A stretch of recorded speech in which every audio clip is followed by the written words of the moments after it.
To Music Support's event, Women in Isolation. Thank you all for coming. I can't see or hear any of you because of this sort of Charlie Brooker-esque nightmare that we all find ourselves in, but I can see that you're all here, and that has got to be enough, hasn't it? So thank you so much for coming. I'm really excited to talk to this amazing panel of women. And before we go, I've got a few very boring housekeeping things to say, so just bear with me while I do that. This is going to be recorded for people that can't make it, so that's why we can't see any of you, and you're muted and your video is off. But that doesn't mean that we don't love you, and it doesn't mean that we don't want to hear from you. So if you have any questions, you want to share any thoughts about what you're hearing from our panelists, then feel free to message us in the chat box. The main portion of this is going to be about 45 minutes of the main discussion with the panelists, and then we're going to have a Q&A. So you can anonymously ask us anything by pressing the Q&A button at the bottom of your screen, and you can just type in the box whatever your question is, and my glamorous assistant Lynn, who you can't see, is going to collate those for me, and I will do a Q&A section at the back of the session. Also, this kind of depends on my ability to multitask, so this may or may not happen, but we might do a couple of polls along the way just to see, just so we can get some kind of idea of your feedback. So look out for those, and if I can do two things at once, which is unlikely after this year, I will endeavour to do that. So just before we start, I should introduce myself and the panel.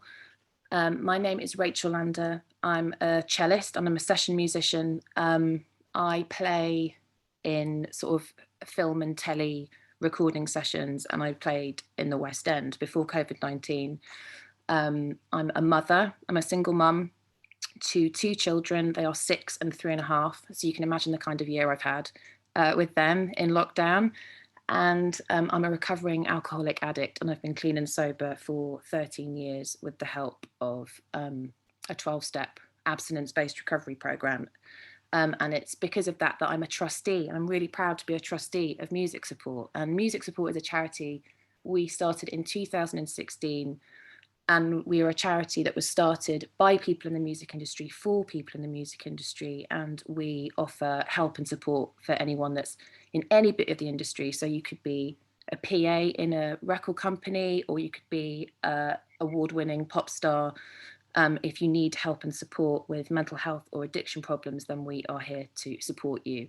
And we have a helpline that we run 9 to 5 every day, Monday to Friday, which all the details of which will be in the chat. And that's why we're here. So I need to say thank you to our partner, Skiddle. I love saying the word Skiddle, who are a really, really nice company.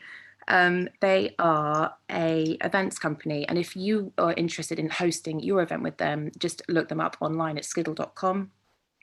So thank you to them for helping us host this event. And before I introduce the amazing women on the panel, we thought here at Music Support it was really important to acknowledge that this is an event for women, and it's about the struggles that women face. And it's been a tough few weeks for women in the wake of the death of Sarah Everard, and a lot of women are feeling vulnerable and unsafe and angry and frightened. And if you are affected by any of the events surrounding Sarah's death, we're going to put some resources in the chat box that can offer you support with those things. So without further ado, I'd like to introduce my panel of amazing women. Thank you all so much for coming. I'm going to start with Denise Devonish. Hi, Denise. There she is. Hi. Denise is a counsellor and psychotherapist. She runs her own private practice, and she works with musicians and other people working in the performing industries. And you are uniquely placed, Denise, to kind of know the unique sort of highs and lows of being in the music industry from your background.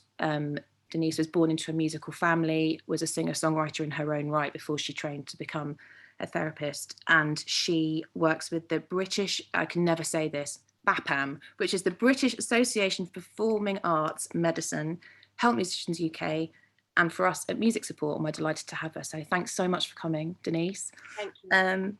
Then next we have Emma Reynolds-Taylor. Emma is a production powerhouse She's the director of Library Productions Limited. She's got 20 years of experience of technical and artist production and stage management for live music events. And her biggest client is Glastonbury, where she's the head of production at the Pyramid and other stages. And most importantly, the festival hospitality area Interstage. And it's amazing to have her here. Thank you so much for coming. And we have Emily. Thank you. We've got Emily Cook, who is a business psychologist with Thrive. Thrive is an NHS-approved mental wellbeing app, and which aims to empower individuals to build self-awareness and resilience and prevent mental health problems and anxiety and depression. And actually, thanks to some funding, because we are actually partnered with Thrive, we can provide free access for a limited period of time to Thrive. It has 100 hours of content. It is a really nice app, actually. I have had a really good look at it, and it's got some incredible stuff on there, including sort of mindfulness exercises and deep relaxation things, and a CBT program, like an entire CBT program, which is really, really helpful. We're going to put all the details of how you can download that in the chat. And then finally, we've got Lucy Spraggan. Hi, Lucy. She is a singer-songwriter and X Factor alumni from the class of 2012, which in which year she was I actually looked this up, Lucy. You and Gangnam Style were the most Googled things of 2012. How crazy is that? Wow. Gangnam Style was more deserving. So I'm just looking at my blurb here. Like, there's so many amazing stuff. You had most Googled musician, had the 4th most watched video in the world. Lucy's sold out tours around the world. She's hit over 100 million streams, and she was the first woman ever to headline Kendall Calling Festival. And she speaks openly about her struggles with mental health, alcohol and substance misuse, most recently through her 6 album Choices, which we heard has charted at number 5 recently. So congratulations, that's amazing. And it's really amazing to have you here. So thank you so much. So I want to talk about how this year's been for everybody, basically. This has been, for me, just to kind of break the ice, I'll just tell you how my year's been as someone in the music industry and in recovery who's had a year in isolation. And it's been, for me, it's been really, really tough, really, really lonely. And I've had to dig very, very deep, kind of recovery-wise and personally, to sort of stay connected and sort of not go under, really. I lost all my work at the same time as, and which meant obviously all my kind of my income, which was very, very scary. And then I became sort of, full time with my children because the schools were shut. And it was just a very, very lonely time. And I was really grateful that to be an alcoholic, which sounds a bit mad, but because I have a recovery program and I have a fellowship of people and sort of peer support, I had people to lean on. But I know that isn't everybody's experience. So I just wanted to ask all of you, like, what this year's been like, really. And Lucy, can we start with you? Because I think about how, when you're on tour, presumably, I know we had a conversation before this and you told me that you often travel to gigs independently, and you're obviously a very independent artist, but you have a band and a crew and fans, and presumably you're singing things that you've written to people who are singing back at you, that kind of feeling of connection and all of those people around, and for it all just to stop kind of overnight. Like, how did you, and also you were in early recovery as well, weren't you? So like, how did you cope with that? Well, I guess there are 2 sides to it, and one is that I travel independently when I'm in the States or in Europe or whatever, where it costs a lot to tour and you don't make that much money. But in England, I'm like, and the UK, I'm with all my band, and we're all, like you say, you're just with people all the time. And actually, like my end of my divorce just happened, so it was like I was getting divorced through lockdown as well. But it was the first time I've being forced to be on my own, and it's actually done so much for me as a person. And business wise, it's been catastrophic for everybody in this industry. But I've been chasing my tail for so long, there's never a cut-off point. That when this happened, I just got back from a show in Mexico, like it ended on a real high, but Yeah. I like I didn't even know how to work the remote control for my TV. I realized that I didn't know anything about myself. All I knew was touring and like drinking and everything. Yeah. So actually, it became a time to really go inward. So yeah. And did you stay connected with the people you work with, or was it just, did everyone just kind of go into sort of isolation mode? Did you, were you still connected with those people, or like, how did you survive kind of socially? Me and my manager are really tight, so we talk like way more than we should every single day. And my band, like basically best friends with my keys player. We spend 8 or 9 months of the year together. We Mhm. traveled the world together, so we did. But I felt like I had to. I felt like I had to look after them.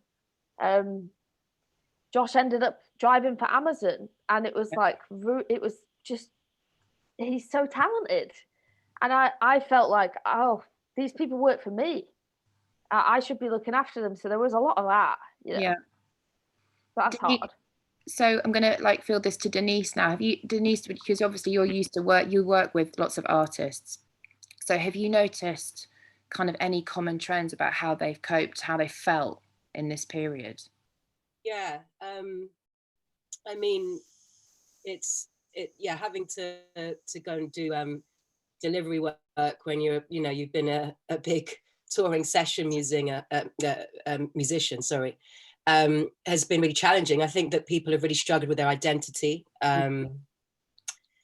Big hits to the ego, completely not knowing how to function actually without the touring, without the music. Substance misuse issues, yeah, definitely have increased, trying to avoid the feelings. And there's been a really interesting journey, because I think a lot of people too were really relieved also to not have to carry on with the intensity that the industry can bring. So I've seen it all, and I've kind of seen it moving. From the beginning, it was a bit easier, and it started to get harder. And this last stretch, Yeah. I think it's been the most difficult for people. Why do you think that is? Just because of the sort of duration of it, or because more uncertainty, or like? Yeah, I mean, I don't think the weather's helped. I think, at the beginning the sun was shining. Definitely. Very simple, but I think moving into the kind of winter space where we go inward anyway, but having been forced to be going inward for so long already. Yes. I think it's just become too relentless, and the lack of choice and free will is presented in people very differently. What that brings up, that sense of entrapment, and fear and worry about actually when are things going to get back to normal? Yeah. And like you touched on before, how will I cope when it does? Being around people all the time, being back on tour, since I've kind of developed a new sense of who I am. Yeah.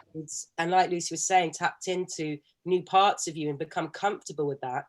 So then is it going to all change? I'm going to go back to who I was before. What do I do with this newfound understanding that actually I found some safety and solace in? So it's just quite bizarre knowing how to contain what you found, and how to carry it through.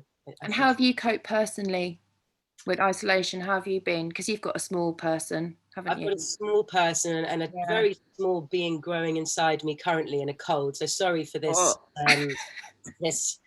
this sound.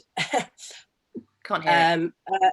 I mean, yeah, this pregnancy came at the beginning of the last stretch, and it's been really hard. And like you, taking care of a toddler, I've been very busy with clients. I've been, at full capacity. So holding space as a woman, I think is our forte, and it's something we just have. It's a generalization, but really, in my experience with all women,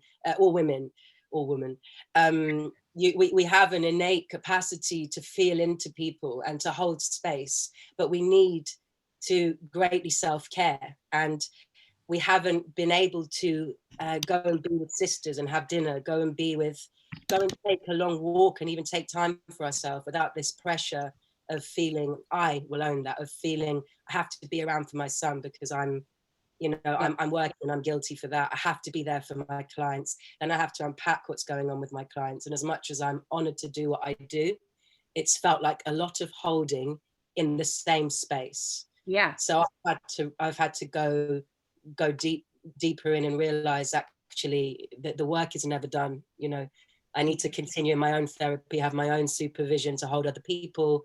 It's been really challenging. I'm very thankful for it, and it's been really hard. Well, thanks for that. Emma, where are you? I can't see you for some reason. Hi, there you are. Sorry. How's your lockdown been?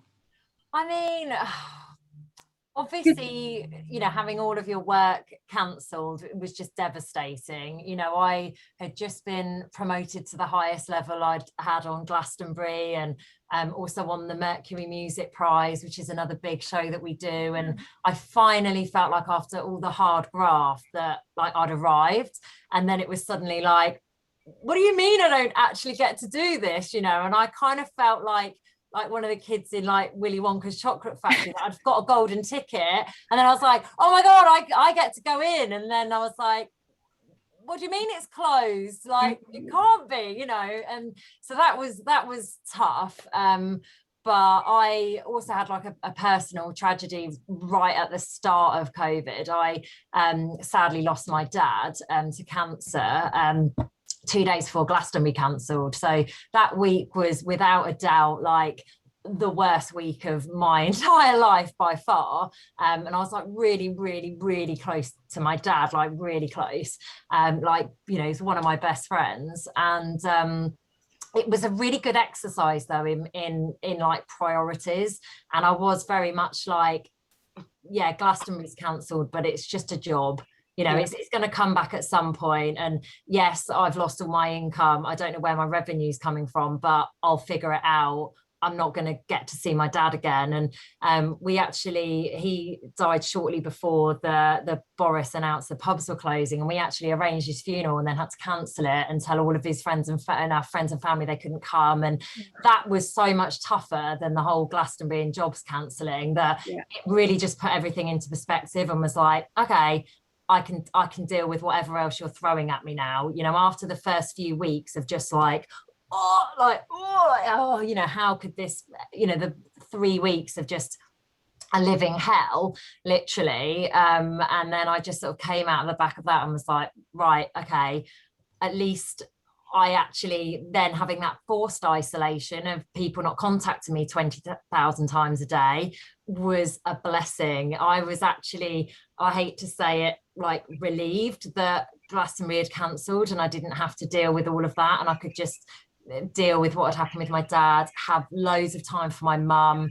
because we don't live anywhere near each other. So being able to like have all that time to be with my, you know, have time for my mum on Zoom every day, and that was really valuable to me. So weirdly, it's kind of like a blessing for me with all of this happening, it really bizarrely. And I think overall, you know, I do consider myself really fortunate. You know, I don't know how people have done this with kids.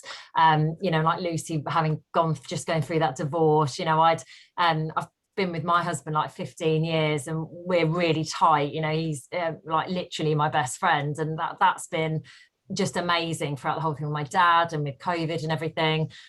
So yeah, I just kept thinking about other people, having empathy for people having little kids, and you know, not knowing where any of the work was going to come in. At least for me, when Glastonbury cancelled, I was like halfway through it.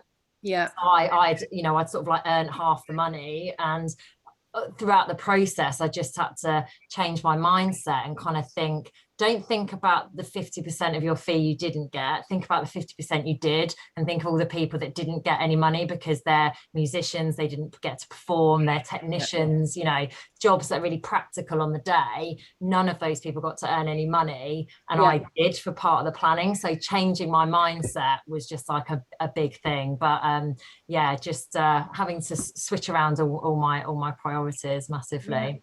It's so funny, when I asked you, like, we had a phone call before this, and you know, how was your experience with lockdown? You were like, well, actually, I felt, you know, it wasn't that bad. It's like, what?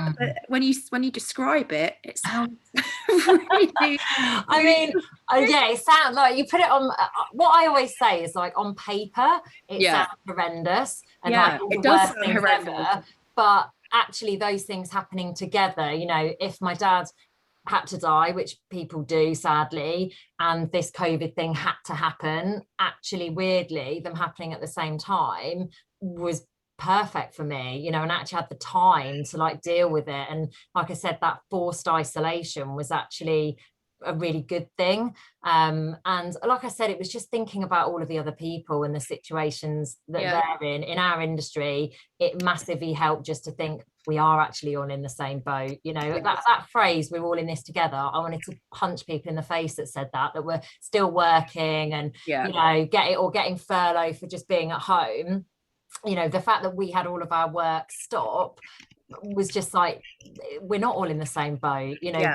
We don't know what's going to happen and when our industry is going to come back. So knowing that it was everyone in our industry was genuinely in the same boat, that really helped me sort of process it all. And like I said, you know, it has been a positive experience for me. I focused on myself a lot. I was doing smashing yoga every day, started swimming in the sea again, which I hadn't done for years. My company had almost been like a victim of its own success. We had all these amazing projects on, and everything at the back end was an absolute mess. Our accounts were a mess. My website was half finished. You know, there was all these things that I needed to do that I would never have had the time to do that ever. So without this big like pause button getting hit, I think I would have ended up in quite a mess actually business wise. So I just used it as like, okay, you've got all this time, just use it really wisely. Don't sit there watching Netflix box sets, you know, actually do stuff. And I sort of made myself like work every day for at least like 4 or 5 hours. I was like, sit down and do something that's to do with this industry, that's to do with my business.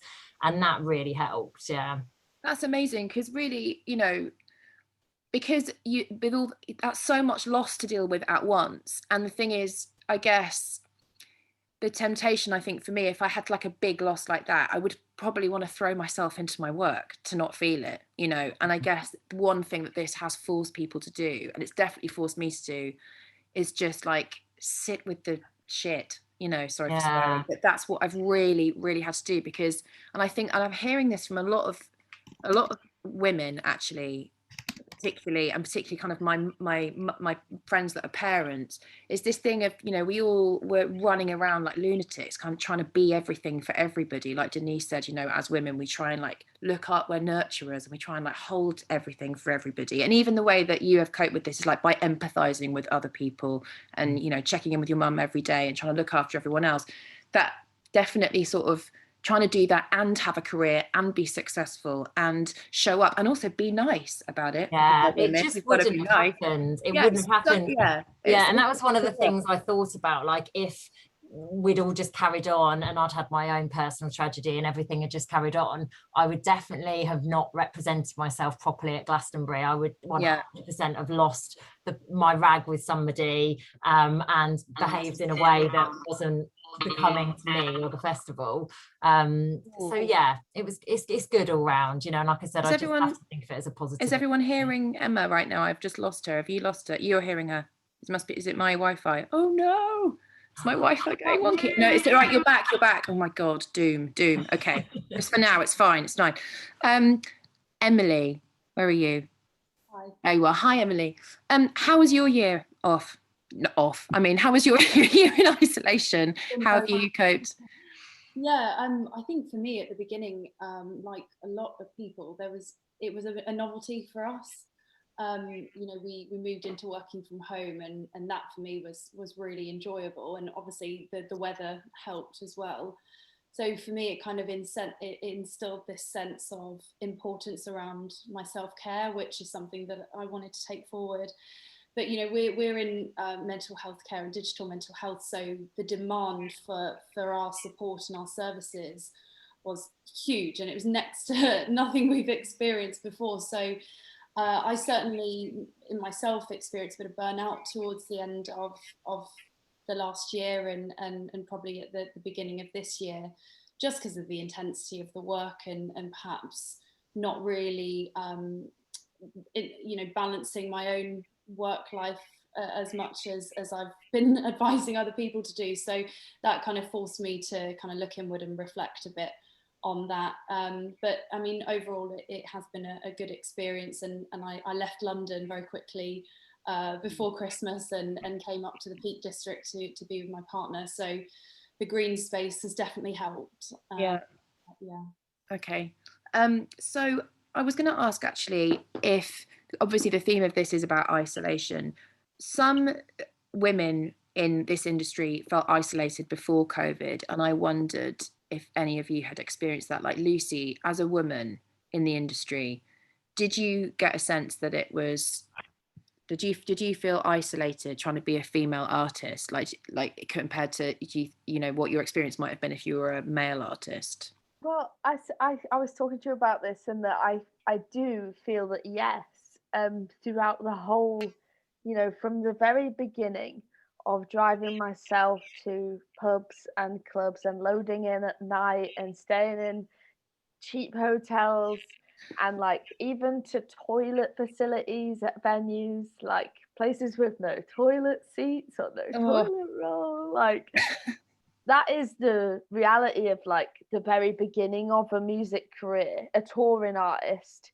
And sometimes, and there are plenty, well, I say there are plenty of women.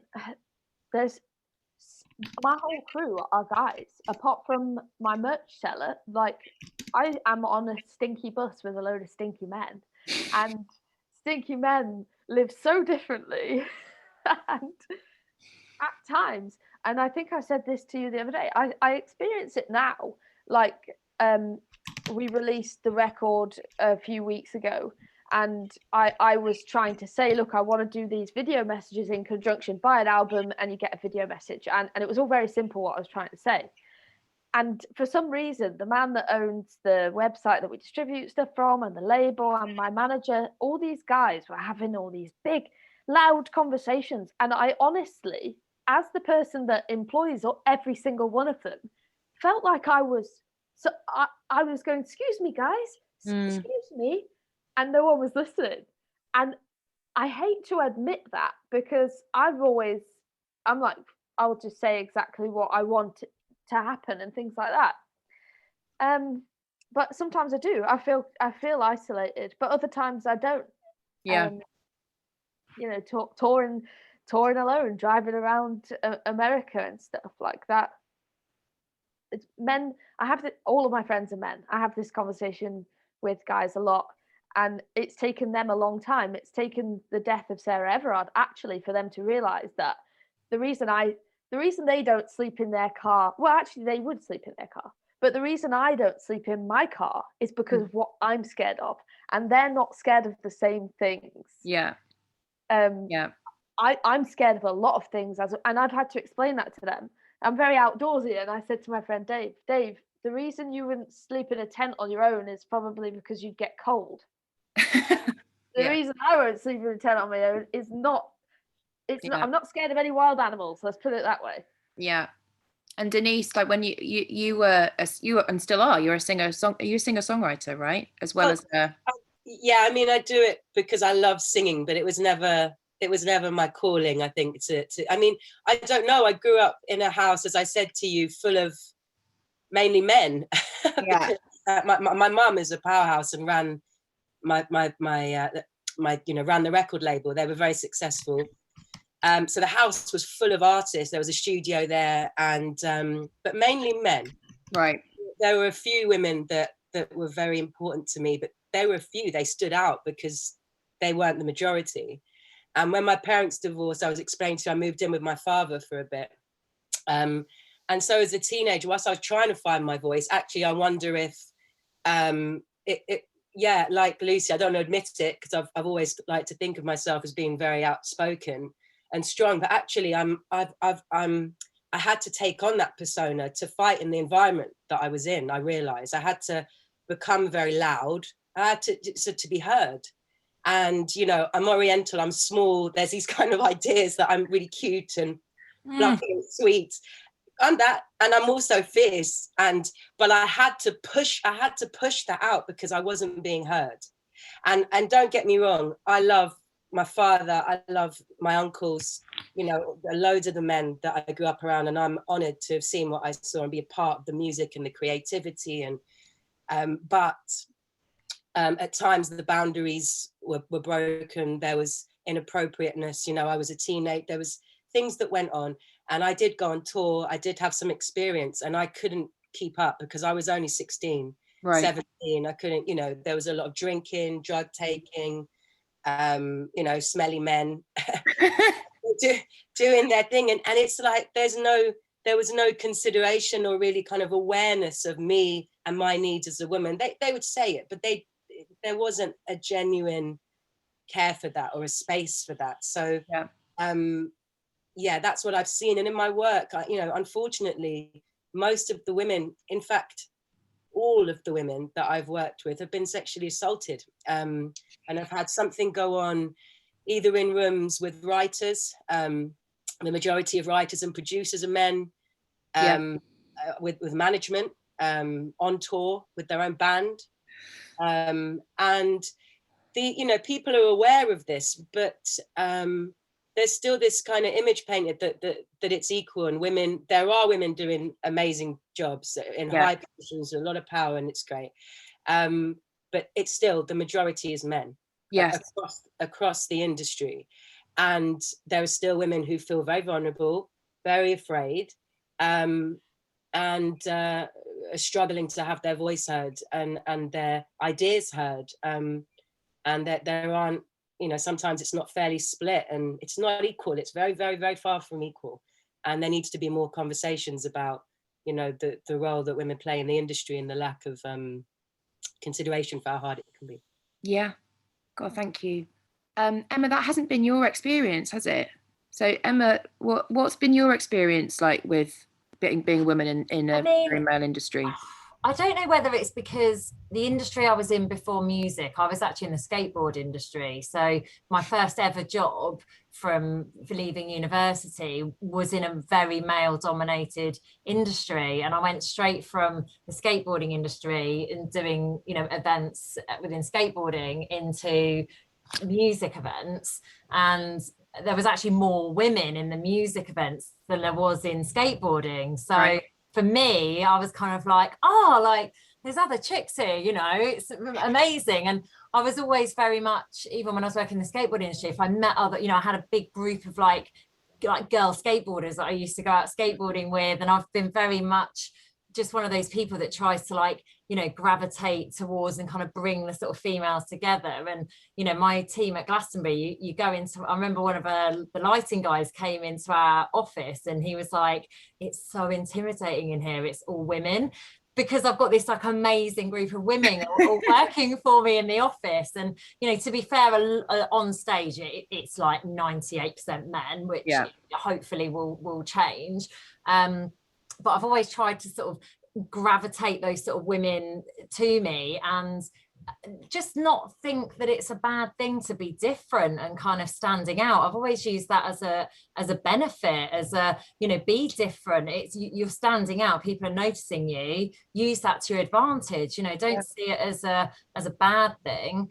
So yeah, I've always used it as like something to sort of drive me forward, you know, and it's inspired me to be better at my job, because I realized quite early on in the music event stuff, in like the technical production and stage management side of things, that people were expecting you to, you know, be a bit crap because you're a woman. And it made me just go, I'm going to be like the best stage manager you've ever seen, you know, and I'm going to be like the best production manager you've ever seen. And it just drove me on a lot more. And I never like let it slow me down thinking, oh, you know, what do people think of me? You know, it was just like, I'm just going to be really good at this and I'm going to let my work speak for itself, and that will shut you up. You know, if you've got any doubt, you know, I'm just going to over deliver at my job. And I've just used it to kind of drive me on. Like I said, I've never used it as oh, this is a bad thing. I've always sort of turned it into something positive. But also, you know, I you know, haven't drank or anything for quite a long time, and I don't really do the whole kind of socializing thing after work anyway, and I think that helps to not feel isolated when you're genuinely not interested. You know, I remember doing a job that was, you know, all men, and we were out in Barcelona, and it was actually a really boring job, so I'm not going to tell you about it. But I remember every night the guys would go to the pub and they started inviting me, and I'd be like, no, you know, I'm not interested. I'd like go back to the hotel, do yoga, FaceTime my husband, order a pizza and watch a movie. And I remember after we were there for about 2.5 weeks, and after a few days they'd just be like, FaceTime movie and a pizza, Emma, we'll see you tomorrow. And I'd be like, yep, and just off I'd trot. And it's never bothered me to try and kind of integrate myself into that side of things. So I think that helps. I'm just happy to, when I'm at Glastonbury, I'll sort of go running and do things like that and just do my own thing. I'm not one of those people that's like, oh, the boys are having a beer or the boys having a poker night and I'm not invited because I'm a girl. I'm just like, sounds really boring, I'm just going to go and do my own thing. So I think that's helped, but I think definitely having that unique situation of having always worked in a male dominated industry has probably helped. And when Denise was saying about being like really sort of small and Asian, which sounds amazing because it's completely the opposite to me, like I'm like 6 foot tall, and that's really helped me as well. I think it's something that I've never taken for granted, is having that physical presence. Really does help in those kind of male sort of situations. I have genuinely sort of been in situations where guys have sort of got a bit aggressive in the workplace, and I've thought to myself, could I kick your ass if I needed to? Yeah, I probably could, so it's fine. And I've got an older brother who's like 6'6" and in the army and makes me look tiny. He's absolutely ginormous. So he credits with the fact he used to beat me up as a kid. He's like, you owe me for that. I've made you, I've helped make you like what, make you stronger and, make you like, be able to put up with all of that sort of stuff. So that's definitely helped, is knowing that you can stick up for yourself if you want to. And there's definitely, like Lucy was saying, times when you are genuinely a lot more vulnerable and you can't kid yourself. You've got to be realistic and be really safe. Like when I'm running, I don't wear headphones because I want to be able to hear what's going on. I only run in the daylight, and all of those things I'm still very cautious of and very aware, and I never deliberately put myself in sort of those vulnerable situations. And it is things that as a woman you have to massively be aware of. So I'm not sort of undermining that, but just in the actual workplace, in those kind of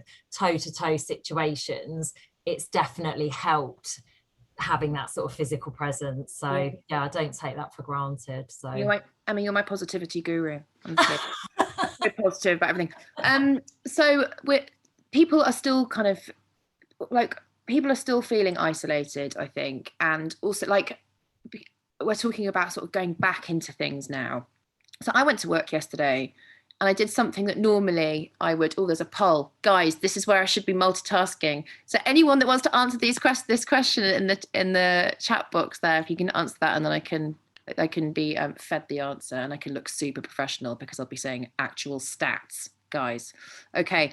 I went to work yesterday and I did something that normally I would take in my stride, like pre-COVID. And I got there and it was very low key. No offense to anybody who was involved in the event, but it was a very low key event. And we were recording something for a conductor who was sending a tape off for an audition. It was not a big deal. And it was playing like standard kind of classical repertoire.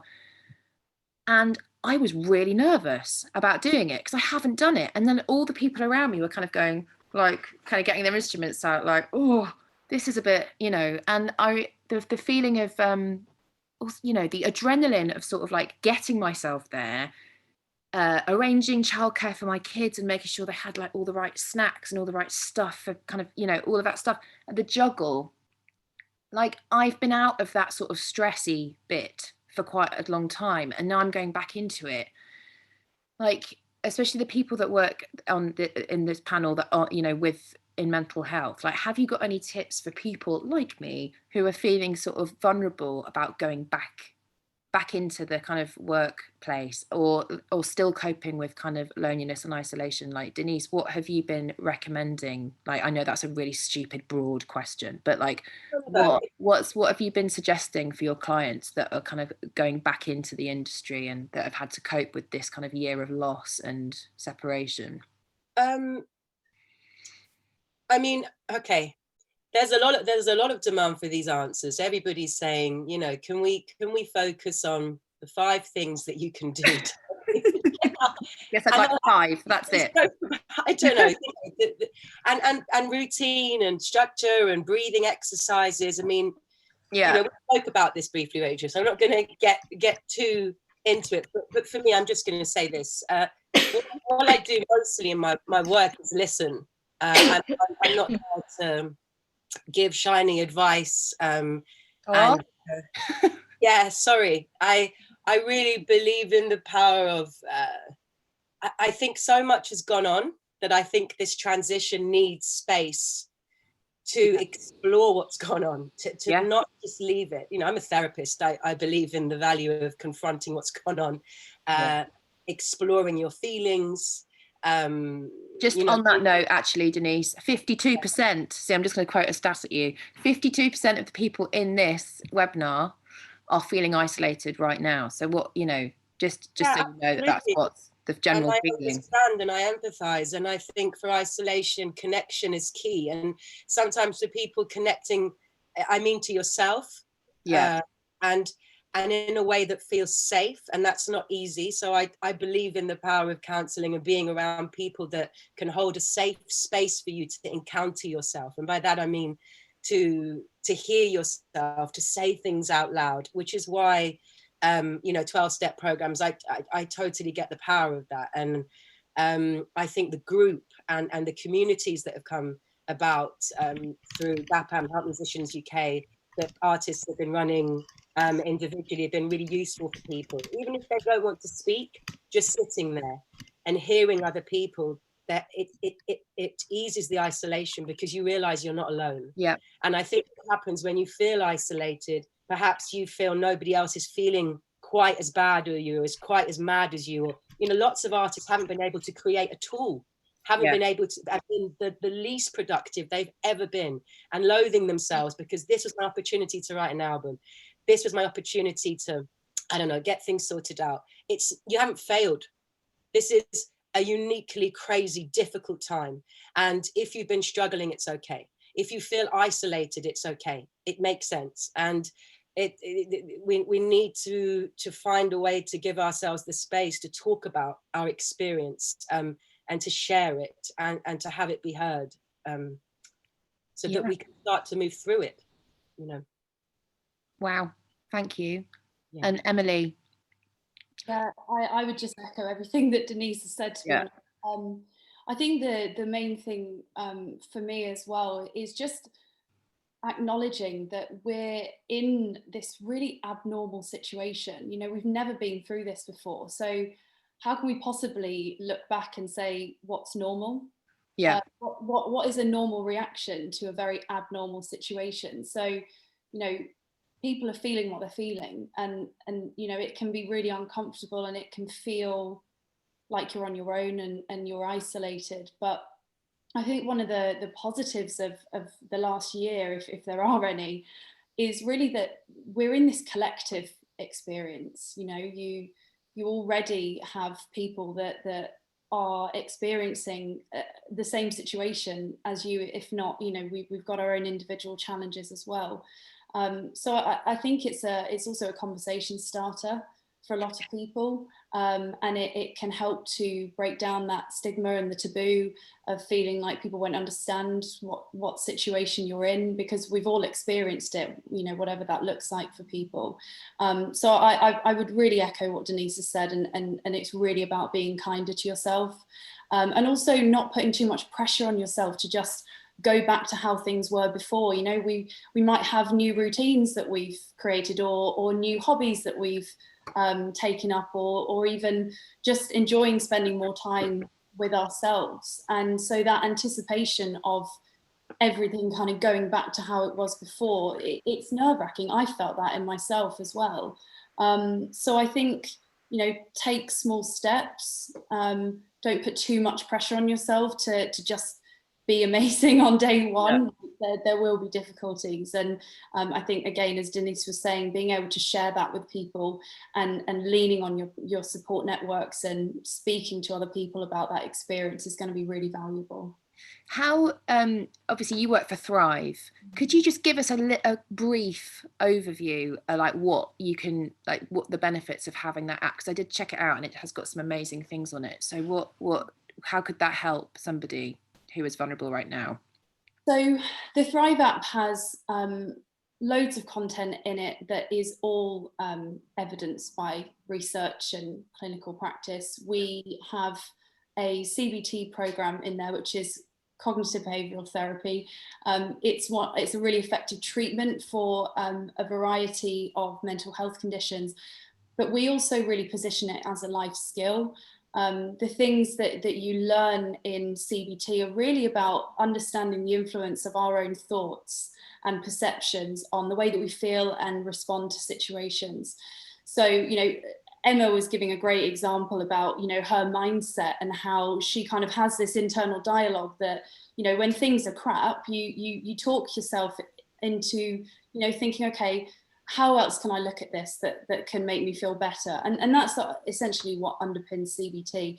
And we know that accessibility for kind of mental health support can be quite challenging. So it's a really easy in for kind of self-help.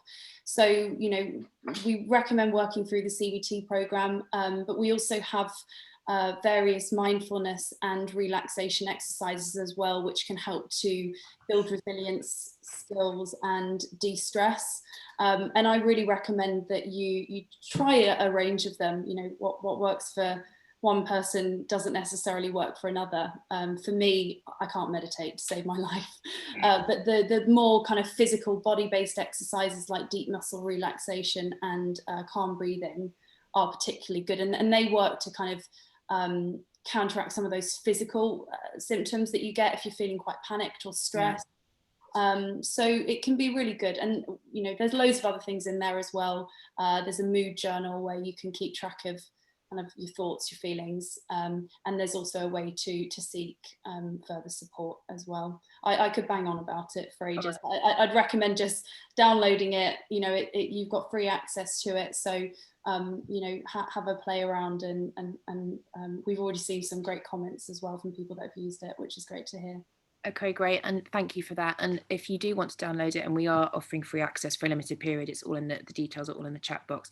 And Lucy, just before we start the Q&A, I just noticed that anyone that looks at your Instagram knows that you've been like doing mega kind of exercise and sort of like almost like bodybuilding-y type stuff. So like, has that been a real coping mechanism for you over this period, like exercise, and sort of what's that given you?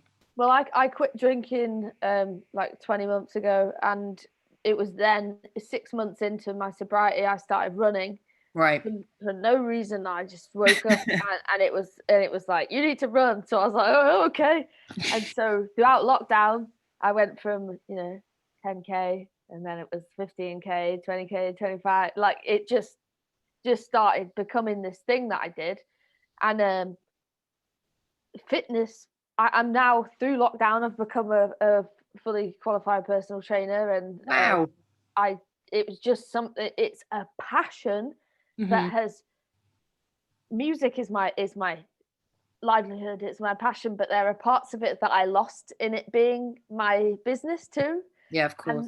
And I can't meditate either, Emily. I'm like I can't. But when I am doing Olympic lifts or when I'm running, I'll run for 20k and I'll come back and everything is just, I didn't even think about it, but it's stacked. And I never had that in my life. And I wish the reason I want to open a gym, a not-for-profit gym called Com Gym, as soon as we can, that encourages people who weren't given the opportunity to run or do fitness to use this as a tool to make yourself feel better. Yeah.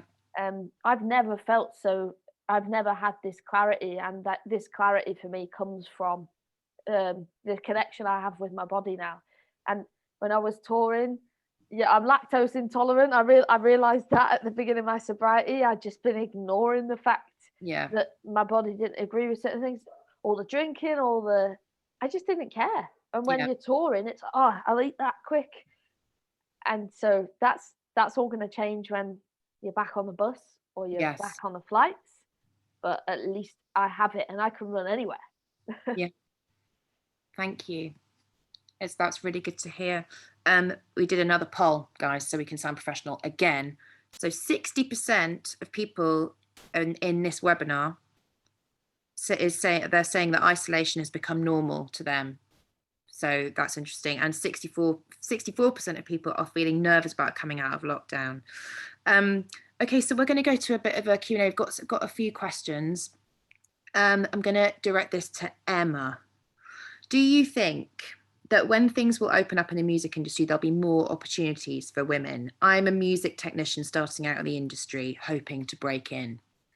I would love if that was one of the really positive things that came out of this. And I've actually said a few times right at the start of this and all the way through, I've said, hopefully this will kind of flush away some of the kind of stagnant people maybe in the industry. And I think it's a lot of that kind of you know, middle-aged, stale kind of white man in big, you know, in a lot of those roles.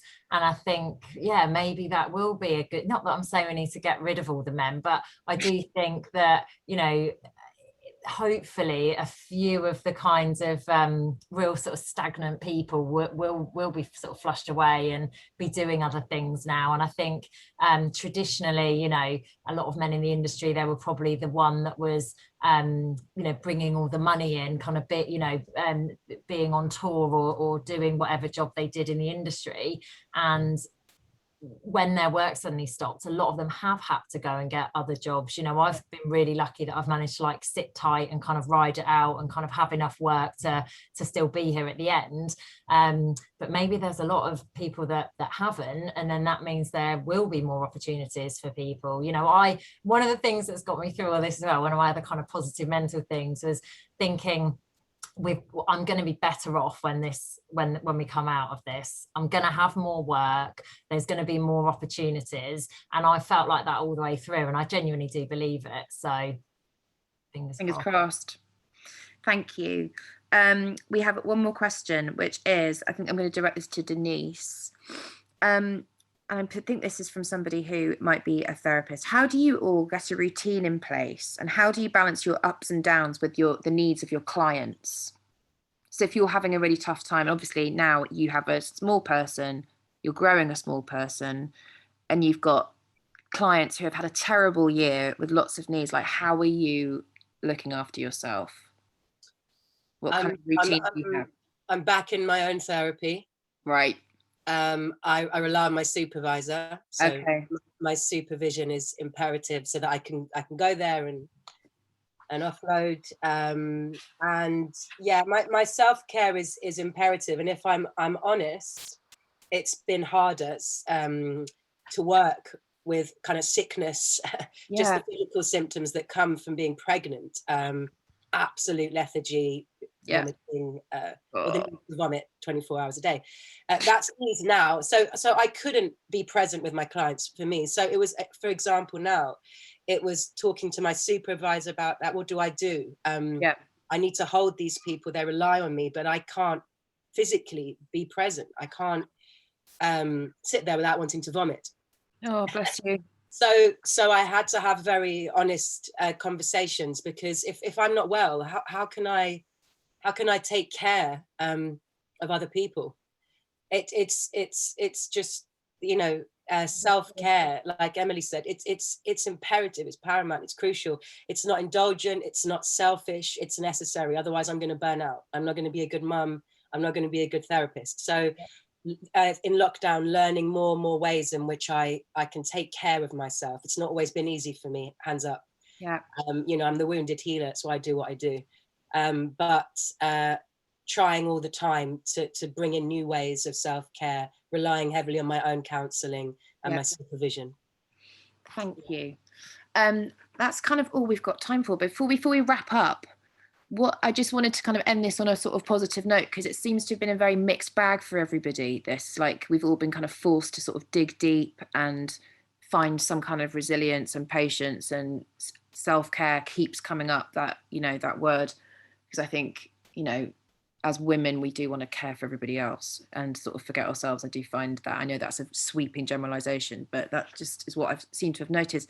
So what I'm going to ask you all briefly, like, what's the greatest lesson you've learned this year for yourself? And I'm going to start with Emily. I think the biggest thing for me is knowing that I'm actually okay with not having loads of plans. Before lockdown, I was filling my diary.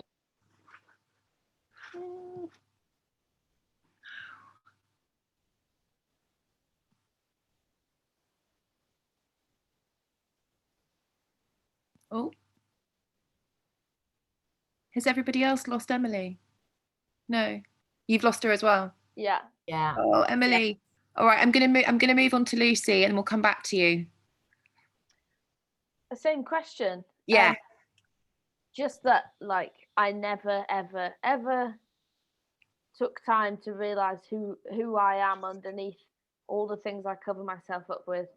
I chased my tail. I'm a women in music, so I'm always trying to climb up to another thing. Like Emma, I was the first ever contestant who's been on the X Factor to play Glastonbury, and for me, like, breaking through those barriers is like, I'm the those things that I like work so hard and I throw myself into. They're amazing, but what has been more amazing has like been discovering that I like bird watching, or that I like reading books about like all kinds of, I don't know, it's just that I feel like you have to try harder as a woman, and I really do, especially in this industry. And so I think it's really important to take a step back and actually say, what do I like doing? Bird watching is the answer to that, and weightlifting. Favorite what bird, a woman. Yeah. Wow. Denise, what about you? Yeah, I mean, keeping it light and playful. It's like, you know, there is constant work to do. So I think the relationship with self is constant. It doesn't stop. Yeah, it's a shame, isn't it? It will catch up with you. Yeah. You have to be, I like checking in every day. I just say, talk to myself. How you doing? You all right? What do you need? You know, just have a little chat with myself. I need to do that and keep it light, you know, which my children have really, my son has really taught me to play. You know, I've got strange hobbies as well that I love, and I got to keep doing them because it makes me giggle and feel joyous, you know. So self-care and doing the things that we enjoy. Lovely. Thank you. And Emma? I think the most important lesson I've learned from this period is make time for the people that matter the most to you, you know. And for me, having like being like forced into, you know, being there for my mum, and also, you know, my husband got made redundant after he'd been with the company for 20 years and he'd never even had an interview. You know, he's a professional BMX rider and had worked for a BMX company for 20 years, never had an interview, didn't have a CV, you know, nothing. And having that time to help him, you know, move on and get, you know, get another job, and help my mum kind of deal with being on her own, you know, after 50 years being with my dad, having that time to dedicate to those people that are the most important people to me, that's something that I'm like always remembering now things are starting to get busy. It's like, make sure I've got time for my mum, make sure I've got time for John, make sure I've got time for my friends. And, you know, I started to reach out to a lot of my crew after I was, you know, ready to, after losing my dad, and, you know, being there for those guys, supporting the people that support me when we're like a million miles an hour, just like remembering that. And making sure that I'm going to sort of take that with me. And seconding what Lucy said about the exercise, like, oh my God, that was a real game changer for me as well. You know, I was saying about my husband cycling, as soon as we had no work, he was getting me out on like 12-mile bike rides and all, you know, thinking like just forcing me sort of out every day. And it was such a game changer. You know, it made me feel so much more positive to do those things, you know, swimming in the sea, cycling, running, yoga, you know, all of that physical exercise. I found when I couldn't exercise my brain because I was, you know, used to, you know, firing a million thoughts a day, you know, doing a job like Glastonbury, not being able to do that and being able to put that into, you know, exercising my body was so important to me. So yeah, making time for the people that really matter, and, you know, making time for yourself, and, you know, physically getting strong, they're the most important things I've taken from this. Thank you. Okay, it's time to wrap up.